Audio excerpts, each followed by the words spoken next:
Okay, so let's see here. Let's take all of this and let's just go there and we'll just sum that up. Enter. Okay, so this formula, let's go right down to there. Sure. So that if we added more things, it would work down there. So this is going to be our total ingredient cost here. Total ingredient cost, and we can make things look fancy later. So we should wrap this so that we can see all those words and maybe center it, but you can color it and stuff later.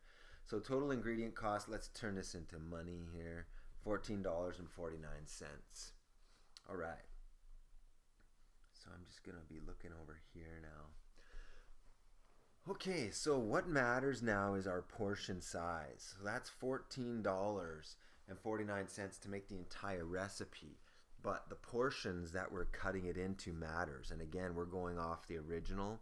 So we've got 12 portions, but that can change. That's why we have to use that converted. So that if we had a new portion of 15, then we would have to be using these converted numbers, and we got to keep this portion size here needs to match. So what we're going to do here, let's go like this: portion size, and let's make it match over here. Let's make it match. Let's go. It's going to equal our new portion right there. Enter. So whatever we put up here is our new portion. It should automatically happen over here. This is a formula. Okay, so it should automatically do that. That's a smart move. Okay, then we've got our portion cost. Let's do this. Portion cost. Okay, our portion cost is just how, one portion. So this is going to equal all of this money divided by, divided by how many portions we have. Enter. So it's $1.21 to make one portion. 12 portions is $14.49. That's our portion cost. Okay, now we know how much it's going to cost for one portion, so we're ready to put it on the menu, but we can't put it on the menu at $1.21. We won't make any profit, and so that's not going to cover, food scraps and things like whatever, food goes bad or theft or all that kind of stuff. So we need to mark it up.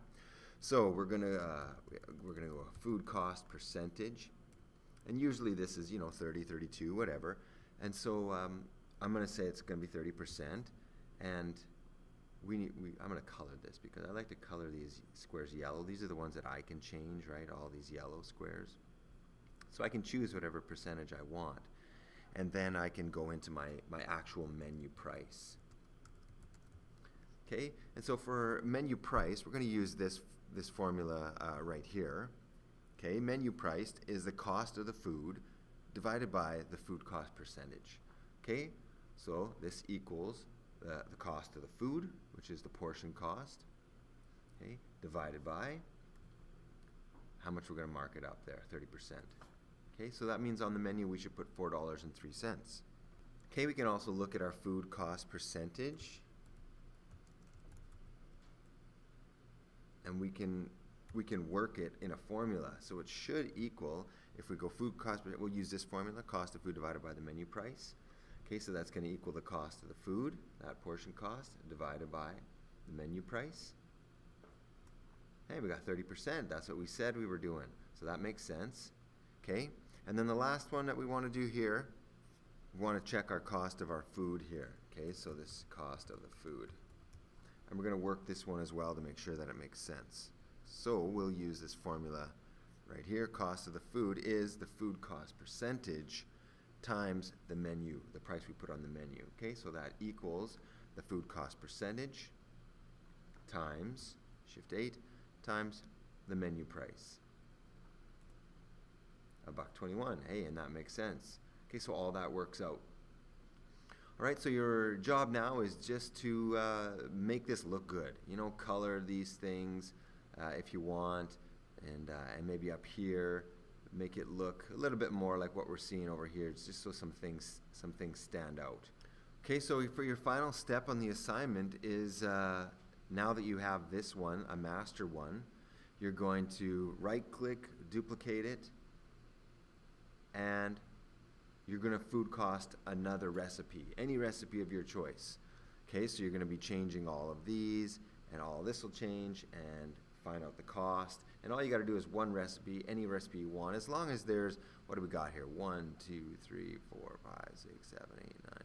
I don't know, as long as there's at least 7 ingredients on there, then I think you'll get some good practice with that. So go for 7 ingredients about, and any recipe you want, cost it out, and then hand it in, and I'll check and make sure all your formulas are working, and that should do it for the final assignment.